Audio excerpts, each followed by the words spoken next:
كاين بعض الناس كيطلعوا عليك كيشوفوك واش مشيتي للسوق ولا ما مشيتيش.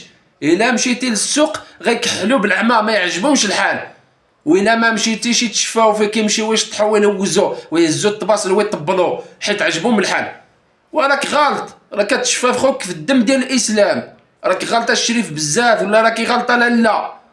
راه خصك داك الانسان ما تسوقش عنده الوليدات ولا ما عندوش ولا عنده الوالدين ديالو، خصك تساعدو انت الا عندك الوسخ الدنيا الفلوس ما تشفاش فيه. ربي الحبيب ما كيبغيش انت الا تشفيتي في خوك المسلم كيسلط عليك الله تعالى واحد المعصيه ما كتعرفها كاع ملي كتجيك. واخا عندك الفلوس راه ينفعوك الفلوس، راه ما ينفعوكش الفلوس والو. الفلوس غير وسخ الدنيا. باش نقول لكم الواقع، صحاب لك الا تشفيتي في خوك في الدم ديال الاسلام، صحاب لك درتي الطايله، الا درتي الطايله هو الا درتي العمل الصالح هو الا صدقتي، لان الصدقه كتسجل عليك غتلقاها في القيامه.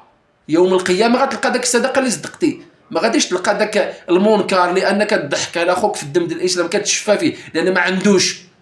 الله تعالى اللي بغى يشوفوه هكاك، علاش انت ما تساعدوش؟ بسم الله دير له واحد 2000 ريال في اليد ولا 4000 ريال باش يفرح حتى هو، ولا انت باغي تشفى فيه؟ داك الشيء غلط.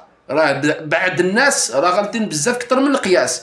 راه خص يراجعوا النفس ديالهم ويعرفوا واش كيديروا في الحياه. الحياه راه ما دايماش. والله يعاونكم، انتم راه كتحملوا المسؤوليه ديالكم غدا يوم القيامه. الله يعاونكم.